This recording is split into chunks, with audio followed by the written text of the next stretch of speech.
Oh, that was perfect. Perfect for this time of change. We started a new month. We started daylight savings time. We're having an election.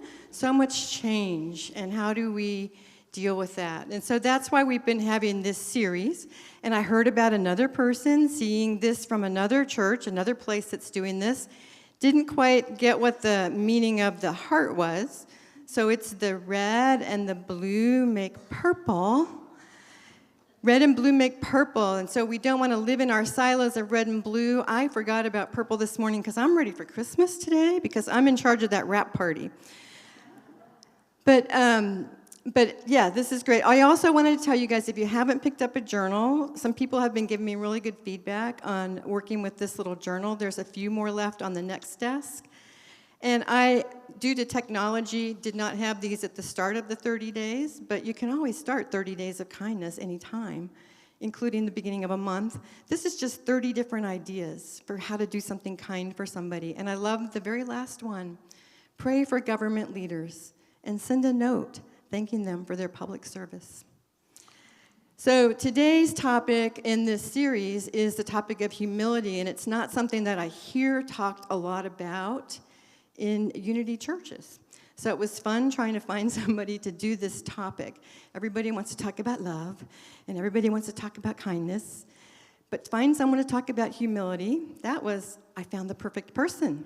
So if you're curious about humility, could benefit your relationships, and if you're eager to experience more compassion and kindness with those you encounter in your family and community, and if you'd like tools to create more peace and tranquility in your life, I've got the person for you.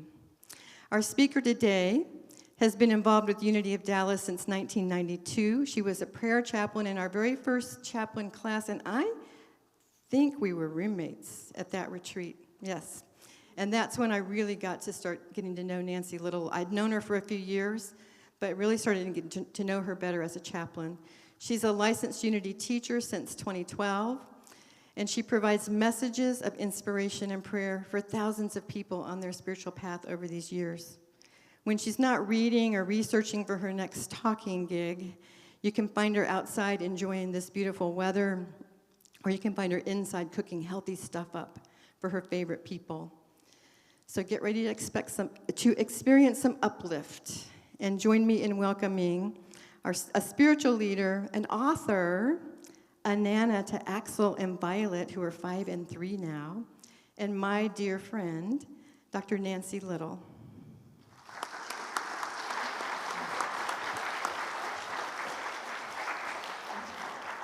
Thank you, Lisa. What a lovely introduction. And yes, we go way back to Unity single parents and Unity singles. If any of you in here, is that me making that noise? Remember those days. Just to add a little levity, I think that is me making noise. Sorry about that. Okay, that was me. I'm so humbled to be here. We'll start with a humbling experience from me. I do go way back in this community, and when Lisa asked me to cover this topic, I was so overjoyed because humility has gained some favor lately in both the psychological community, the spiritual community, and in our nation, because we know what it feels like to be in the presence of someone who's humble and someone who's not. And as I share with you some of the definitions and some of the ideas that I've gathered over, I think, the last month of research, you can consider for yourself where you want to invest your energy and how you want to cultivate your own humility, your own humbleness. Like many of you, when you get an idea in your head, like maybe you decided at one point, I want a new red car. And then all of a sudden, everywhere you look, you see red cars, right? Ooh, there's one, there's one. Well, I had that experience researching humility. I went to libraries. I found articles online. I heard talks, even on Stephen Colbert, talked about humility. One of my favorite authors, Doris Kearns Goodwin, talked about her new book, and I caught the interview and had to order the book because she talked about her 4 favorite presidents and the examples that they were for having a humble and caring nature. So all of this has just exploded in my mind. I could spend the next few hours talking with you about humility, but I know you have gift wrapping and snacks and connections and the next desk and other things to do. So we'll tune this to where it's a little bit condensed. And really, it's up to you all, right? You have your own inner guidance and wisdom. You are living your own spiritual path. So you will discern through the nuggets that I share with you what is yours to do. So here's my first slide, living humbly and harmoniously. And we all seek that kind of idea, even though you may not have absolute clarity on what that means or what that's going to look like. But the first quote that I used is from British author C.S. Lewis. And he says, humility is not thinking less of yourself, as we often think it means, that we have to be so demeaning to our own self and minimize our own worth or value. But no, that's not it.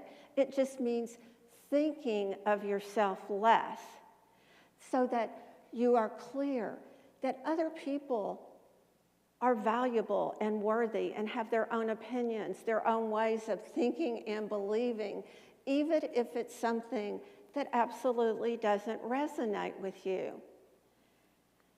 C.S. Lewis, in all his wisdom.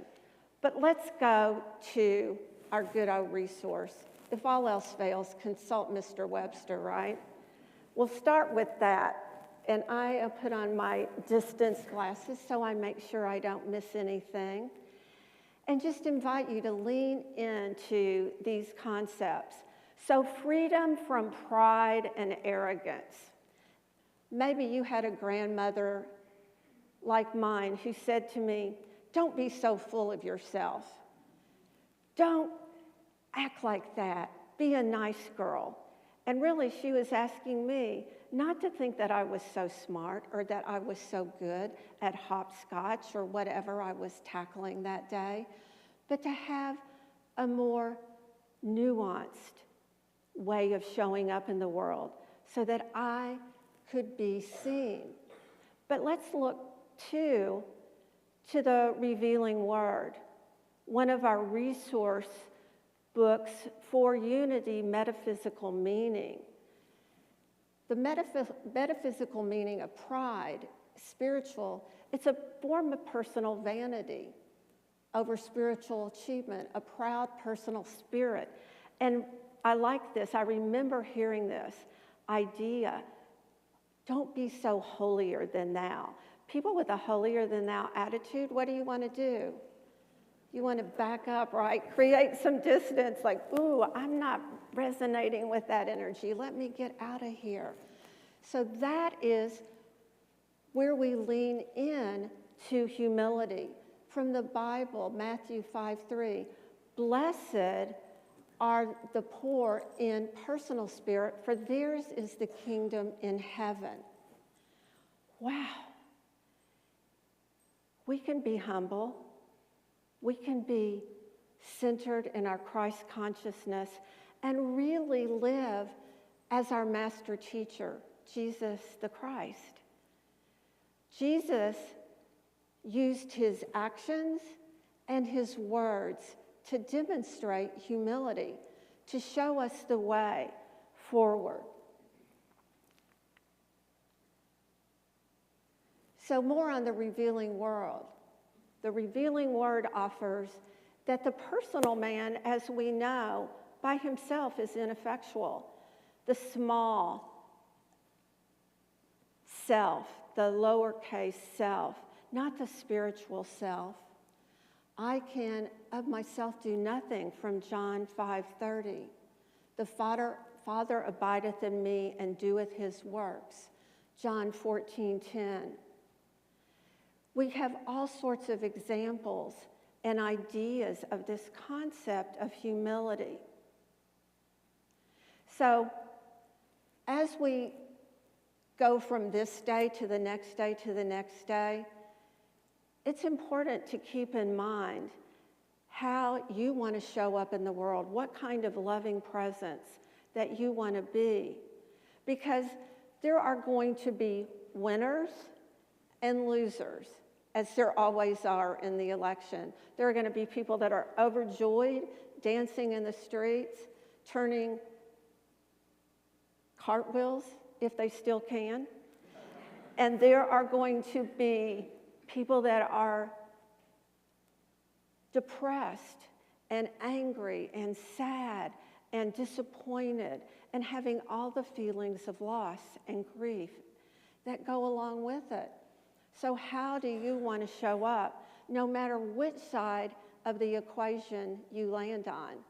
Because there are people in this room that are going to be overjoyed, and there are people in this room that are going to be disappointed, I would guess. So it's an opportunity to really live and move through your Christ consciousness. So going way back, as I did my research, Aristotle, didn't know him personally, but loved some of his wisdom. And we can draw on so many wisdom teachers. Aristotle, as did Socrates and others, consider humility a moral virtue, one of the most important virtues, and that it always includes an accurate assessment of who you are, your strengths, your wisdom, your weaknesses, your flaws, the things that you're not yet good at, that you haven't yet called into activation.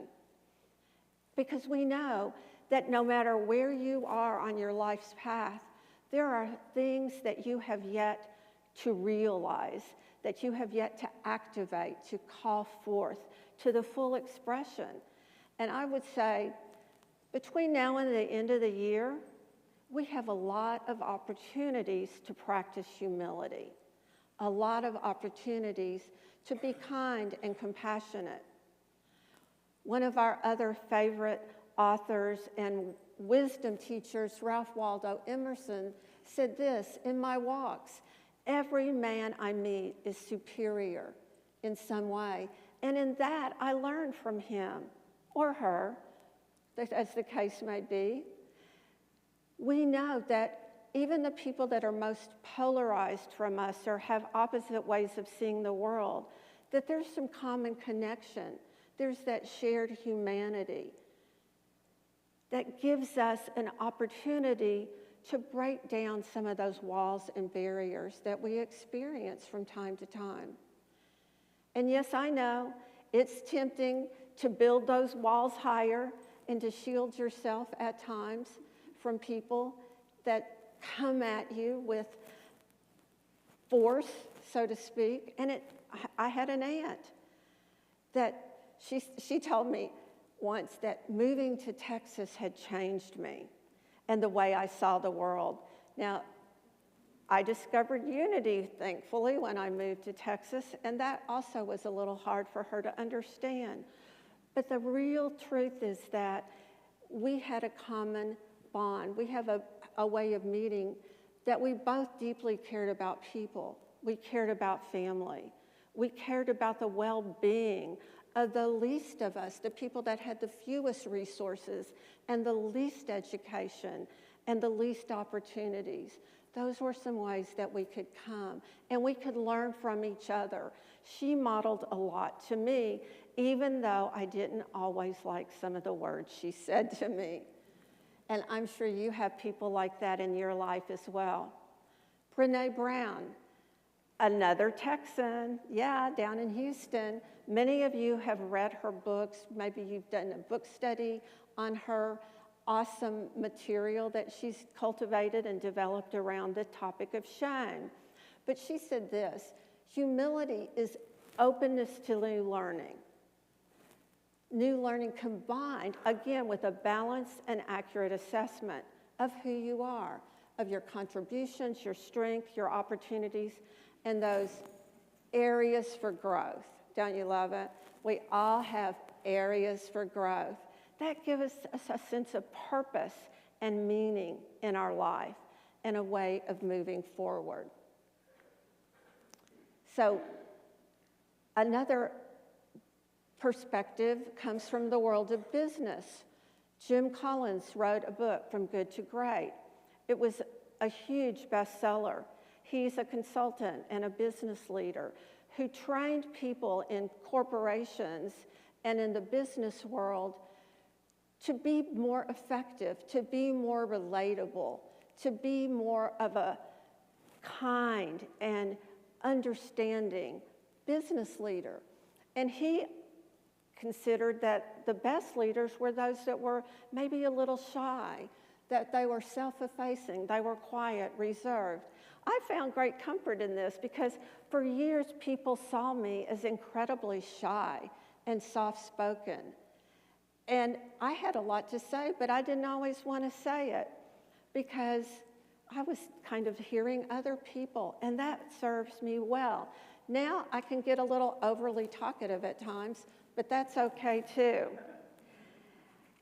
Abraham Lincoln, again, one of the greatest leaders of our country, was very shy and reserved, and he came from a very destitute background. But as he grew in his knowledge and his skill and his communication, he knew the importance of deeply listening to others and understanding varied perspectives, to the point that one of the people that he had the closest relationship with was Frederick Douglass, an African-American man that did great work in helping Lincoln see and understand the perspective on slavery that made him so famous. Okay, so you heard about Violet and Axel. Well, I have to work at least one of my grandchildren into my slides, right? This is Violet, and she is modeling for us how to stay centered. Now, if any of you can pose like that, I'm envious. My body does not fold that way any longer, but Violet has it. She has my singing bowl that I got in India, and she loves to sit there and play the bowl and then go within and be quiet and listen to that inner voice. At 3, she has some great skills that Myrtle Fillmore, our Unity co-founder, really encouraged us to develop and enhance. And that's going within and to go to that God presence within each of us. Myrtle said, sometimes we pray to a God outside of ourselves, but it's the God in the midst of us that frees and heals. You need to think of God, the all-powerful healer, as being already within you. You recognize that, right? That wisdom is there. You have to allow it, open to it, create the space to hear it and see it. Every part of your mind, heart, and body. The things we can learn from the children in our lives and other people that are willing to be vulnerable and show us who they truly are. It's important to take that time. So Prentice Hemphill wrote a book, What It Takes to Heal. I've been a part of 100 days of election intention. It's called My Election Intention. For today, I got my 99th phone call, a recorded message that was, this whole project was put together by CSL individuals, ministers, leaders, and the idea has been to do our own inner work, to do what it takes to get clear on where you are and where your blind spots are. Where are the ways that you show up, not in a kind and loving way? So it's a process of mindfulness, somatic healing, and there's 10 different steps. Every voice message was a different one. But it's Prentice Hemphill in this book, and I downloaded it. I read the entire thing in one weekend. It's so thought-provoking. Encourages us to do that inner work again, that it's a way that we live. And there are unhealed areas that each of us carry. Some of it revolves around forgiveness we need to do to ourselves, that we need to offer our own hearts. Some of it is forgiveness that we need to offer other people. It's an ongoing process. If you're still alive, you have healing work to do. That's my theory. That's my belief, and that's what I'm trying to do.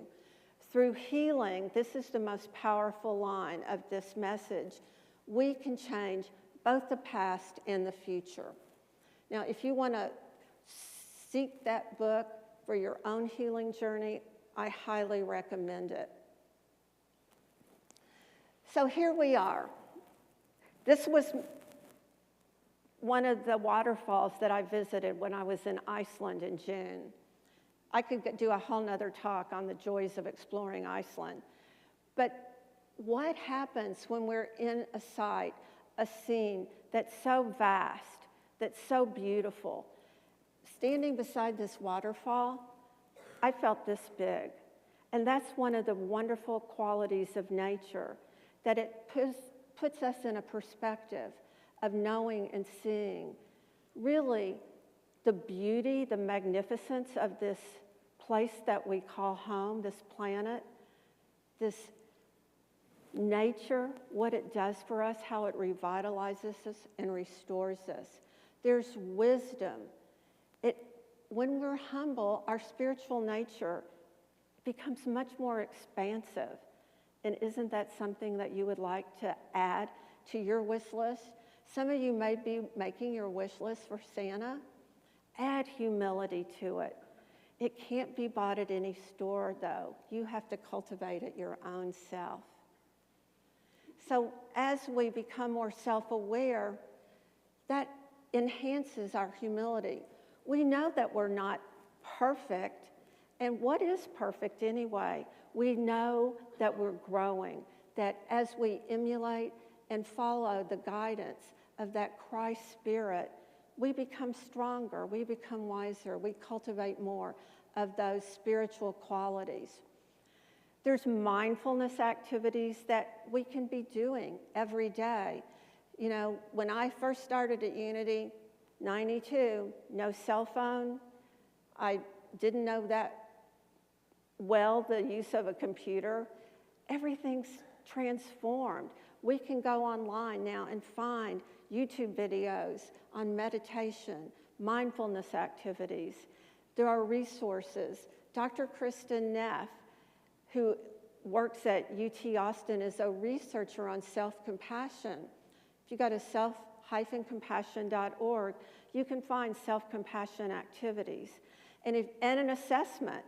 And you can do an assessment of where you have more compassion for yourself or others. And I'll give you a hint. If you're like most people, you have more compassion for others than you do for yourself. So there are so many things that we can incorporate into our daily practices. That's what I encourage and invite you to do in the days ahead. A done list, I don't have a lot of time to talk. Oh, by the way, that's me talking about feeling small in the vastness of nature. That's me in Iceland, the land of rainbows. I had no idea. I saw more rainbows on Iceland than I ever saw in Hawaii.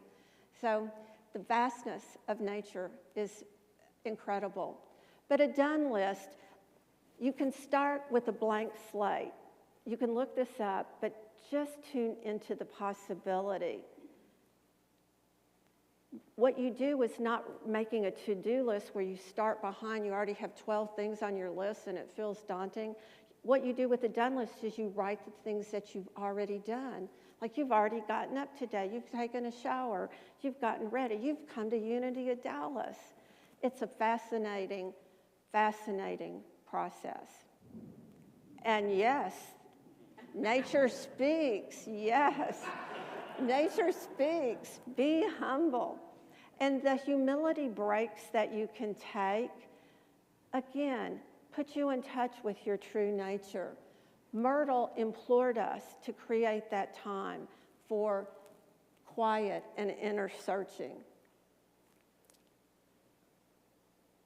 I'm going to skip this because just in the interest of time, when I get up here, I'm just so relaxed, I could just go on and on. But be mindful of your body. So this is an opportunity for you to set an intention to move daily, perhaps, or maybe hourly. You know, sometimes when I'm in a bad place, I don't need it once a day. I need it hourly. Maybe even every 30 minutes on Tuesday and Wednesday and Thursday, we'll be going into some silent moments. But give yourself an opportunity to go into the peace, because you will be a better friend, a better ally, a better human being as you take this into your heart. I just love this slide. This year marked 100 years of daily word. And I would also offer that invoking a prayer for yourself and everybody on their spiritual path, wherever they are, is something really beneficial, a loving way to move through the next few days. So we're going to take this and the gentle sound of the rainfall and everything into our time of meditation. Oops, let me go back one slide. So you have a view of, there we go, that's Monet's garden in France. So with a deep inhale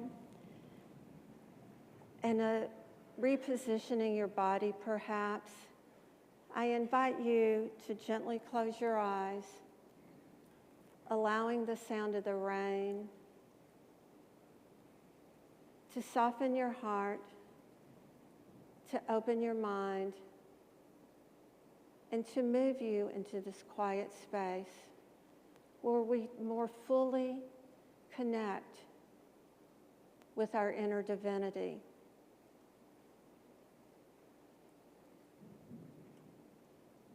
In this moment, we move into a place of peace.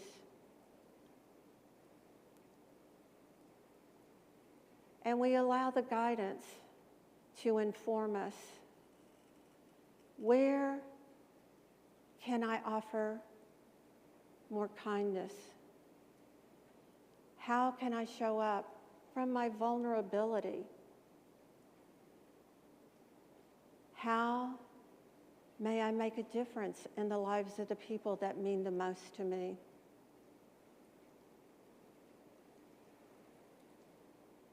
And we listen in the silence.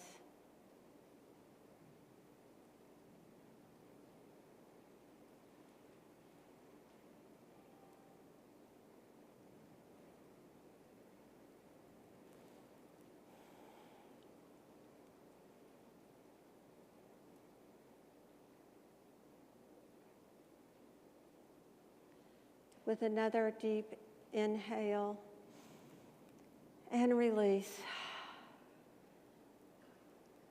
we feel the appreciation for the gentle rain. And we know that we can offer ourselves and others gentleness in the days and weeks ahead. Kindness, gentleness, love, that's our true nature. And we claim it, we express our gratitude for it, and we allow it to be so in the name and through the nature of Jesus the Christ. Amen.